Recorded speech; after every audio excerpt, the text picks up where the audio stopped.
Oke guys, di belakang kita saat ini terdapat kapal Portugis guys ya. Dan kapal Portugis ini adalah gambaran bentuk kapal yang pernah dipakai Portugis untuk datang dari Portugis ke Malaka, negeri Malaysia ya. Nah, nanti kita akan masuk ke dalam kapal tersebut karena kapal tersebut sudah dijadikan museum oleh pemerintah Malaysia. Guys, ini adalah replika kapal Portugis ya, yang demikian besar guys ya. Nah, kapal-kapal model seperti inilah yang datang dahulu sekitar 300 tahun lalu ke Malaka dan kemudian membangun hubungan dengan Malaka.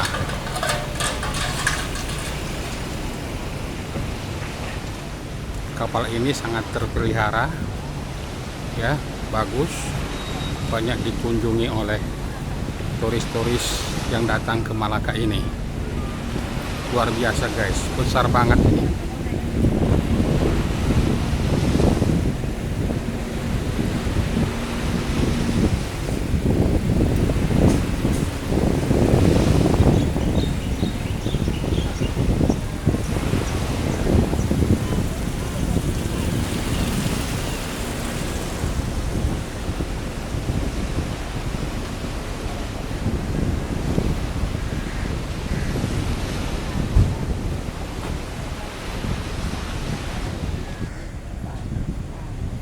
Nah, pemerintah Malaysia menyebut kapal ini sebagai kenangan menjadi harta karun ya.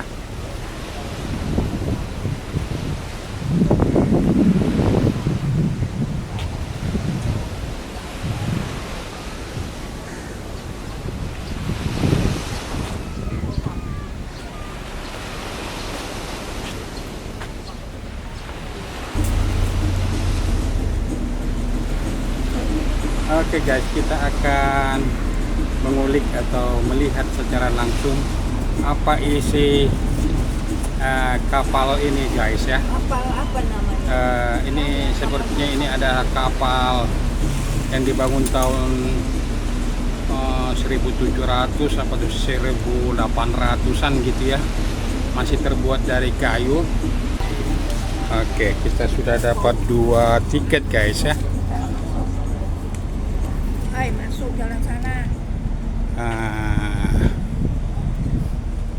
Ribet lah lo. Ya. Kantor bawahnya.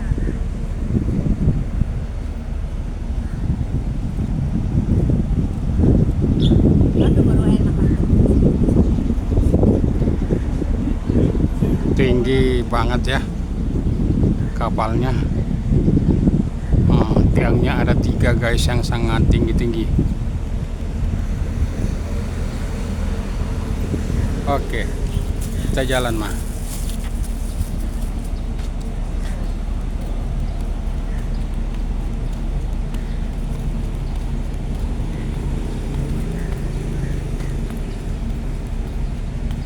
Menurut pemerintah atau slogan dari pemerintah Malaysia mengenai kawasan ini, kenangan menjadi harta karun ya.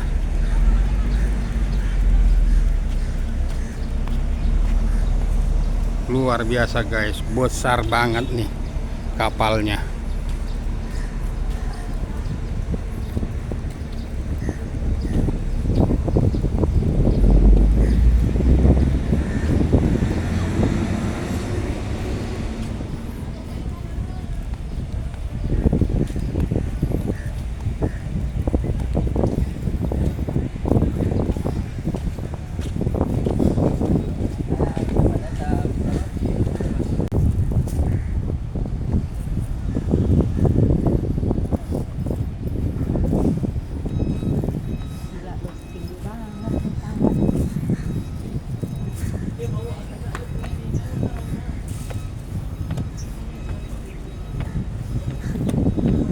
Inilah guys suasana di atas geladak kapal ini guys ya.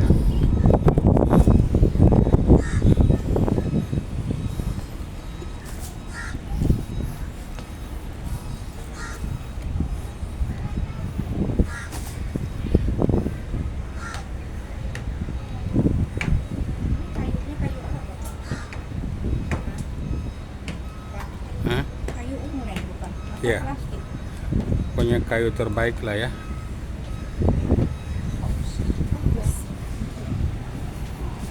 Dilarang memanjat.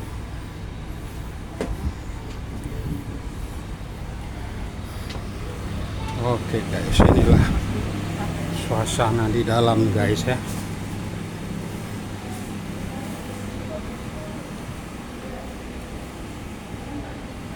Kalau selfie Pak, Ya, nanti aja. Nanti aja.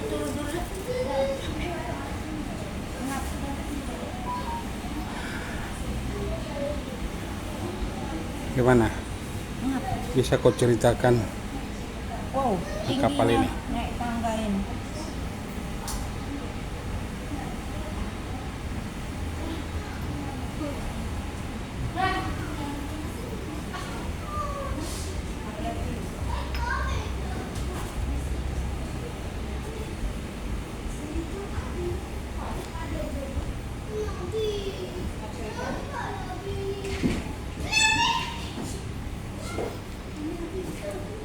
Agak licin macamnya.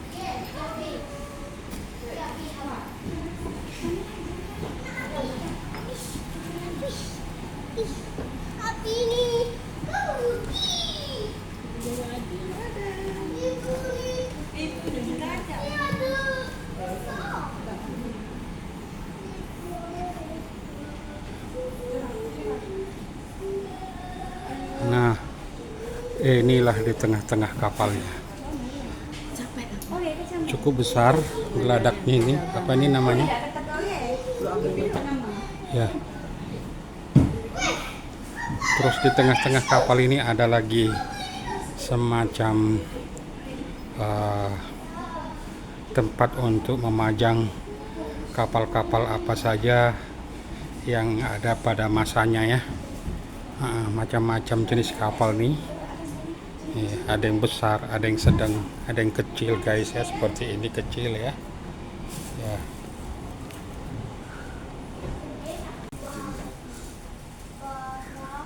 Sejak tahun 1600-an dunia sudah dipenuhi oleh kapal-kapal besar yang masih terbuat dari kayu guys. Di antara kapal-kapal tersebut ada dalam bentuk kapal perang, ada juga dalam bentuk kapal perdagangan. Nah, inilah replikanya sebagian dari kapal-kapal tersebut. Ya.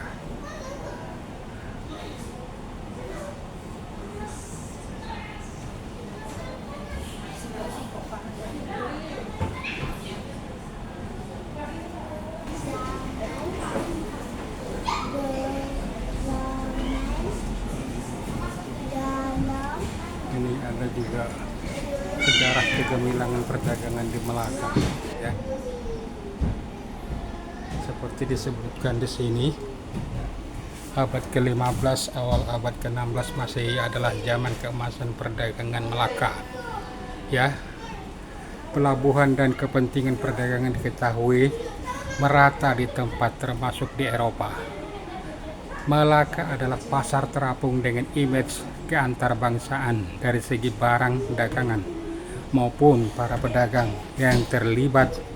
Sebanyak 84 bahasa dipertuturkan di Malaka. 4 sah bandar dipertanggungjawabkan mewakili kepentingan pedagang asing. Lebih 2000 pengangkutan laut di berbagai jenis dapat berlabuh di Malaka.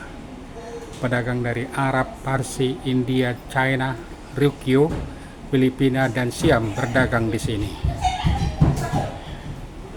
Ya, itu sekelumit sejarahnya guys ya. Ini dari ujungnya satu-satu keluar nih. Ya, Biar perbedaan kapal-kapal yang ya. ada yang besar, ada yang kecil. Ada yang besar, ada yang kecil, ada yang pakai anjungan, ada yang pakai dayung, ya, ada yang pakai layar. Sungguh luar biasa. Nah, ini ada lagi satu lagi. sah bandar dalam perdagangan Melaka. Institusi sah bandar wujud di alam Malaka sejak zaman pra-Melaka. Jawatan ini merupakan salah satu dari jawatan terpenting yang termaktub dalam hukum kanun Malaka. Sah bandar sah bandar menggubal peraturan perniagaan di Melaka. Beliau menjadi penghubung di antara pedagang asing dengan pihak berkuasa. Tatkala perdagangan Melaka berada di kemuncaknya, 4 sah bandar dilantik bagi penggantikan perdagangan yang merangkumi berbagai pelosok rantau. Jawatan ini disandang oleh pribumi dan kalangan saudagar asing berkesanaan institusi ini sehingga terus diamalkan selepas 1511 apabila penjajah asing bertapak di Malaka. Antara lain sah bandar berperanan mengesahkan dan menguruskan kebenaran perniagaan dengan persetujuan bendahara, mengawasi sistem perkapalan dan organisasinya, dan masih banyak lagi peranan-peranan lainnya.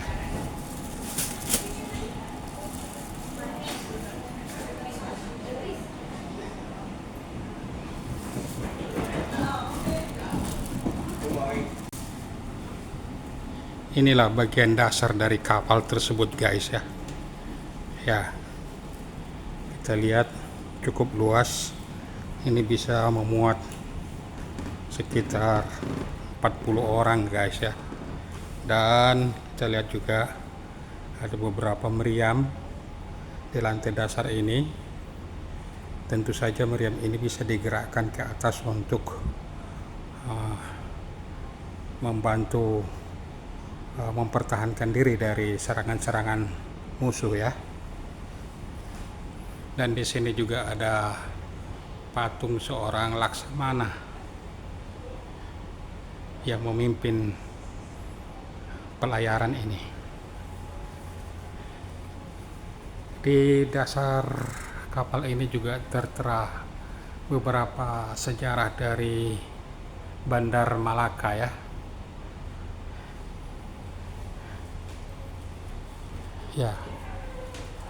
Andai-andai saja Anda datang ke tempat ini tentu akan mendapatkan gambaran yang jelas mengenai Malaka sebagai bandar terbesar di Asia Tenggara pada zamannya ya.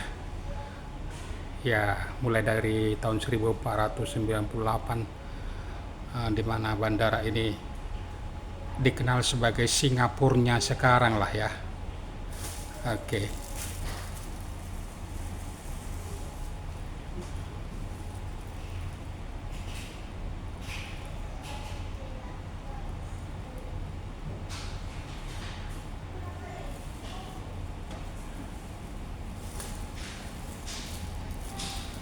Tiangnya saja guys ya, sebesar ini guys, tiang layar utamanya. Ini adalah tiang layar utama yang ada di bagian dasar kapal ini.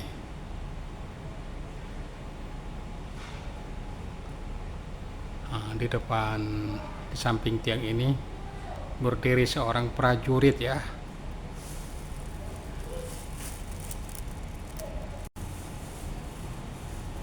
Kependudukan Portugis di Malaka sejak 1511 sampai 1641 Masehi telah meninggalkan berbagai kesan. Dari segi politik, Portugis telah menyebabkan perpecahan dan keruntuhan zaman keagungan Empire Malaka. Pusat kekuasaan yang selama ini atau selama 1 abad memainkan peranan penting di tanah Melayu dan sekitarnya, serta berupaya mengawal lalu lintas perkapalan secara aman di Malaka, terpaksa berpindah ke Bintan dan Johor. Kehadiran Portugis menimbulkan perbalahan yang tidak putus-putus di Selat Malaka.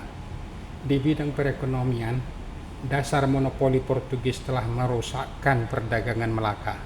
Sekalipun perdagangan Malaka di bawah pentadbiran Portugis mendapat keuntungan beberapa kali, namun paksaan dan tekanan yang dikenakan menyebabkan ramai perdagang Islam dan Cina meninggalkan negeri ini.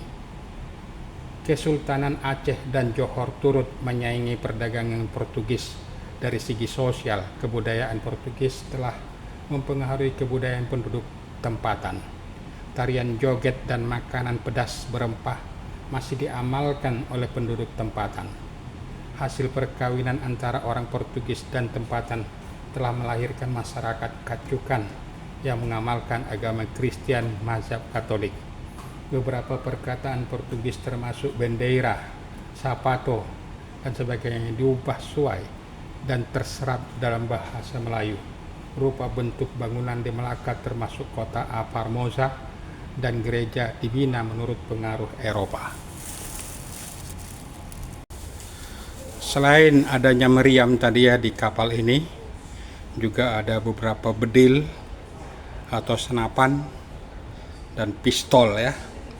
Juga ada pedang. Nah, inilah peralatan mempertahankan diri di kapal ini. Nah, yang bulat-bulat kita saksikan ini adalah peluru dari meriam guys ya. Ya. Inilah suasana di dalam lantai dasar kapal besar ini guys. Luar biasa. Teropong masih ada guys ya. Inilah teropong di kapal ini yang sangat bermanfaat untuk melihat kejauhan di tengah lautan samudra ya. Nah, yang ini adalah penerangan di kapal ini.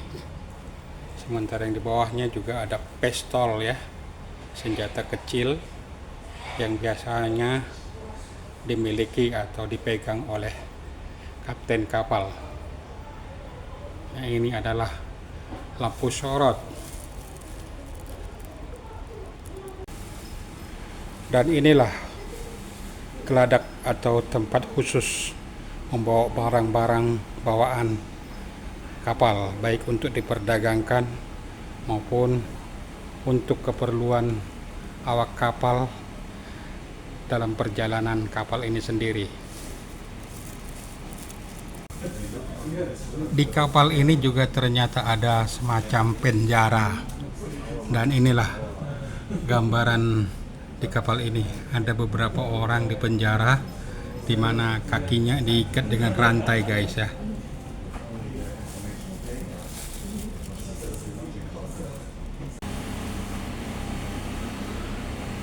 Oke guys, museum ini merupakan model kapal Portugis semasa zamannya. Kapal ini berfungsi sebagai kapal dagang dan juga kapal perang.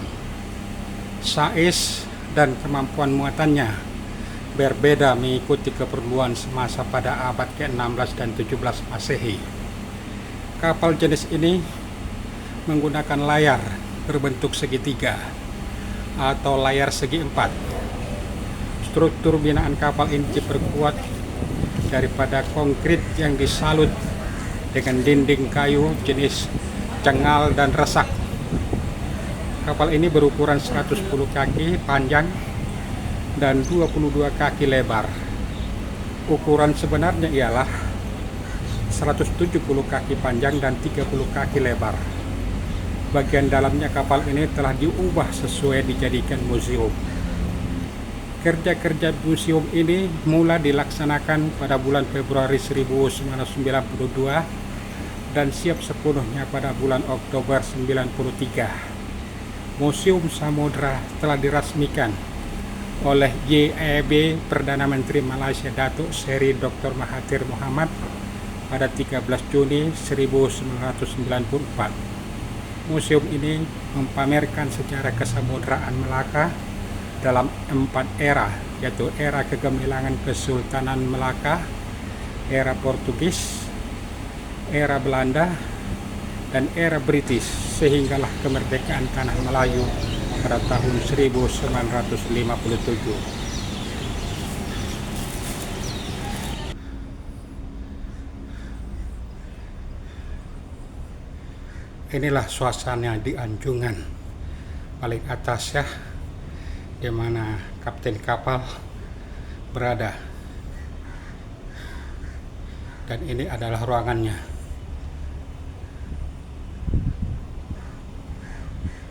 Oke guys.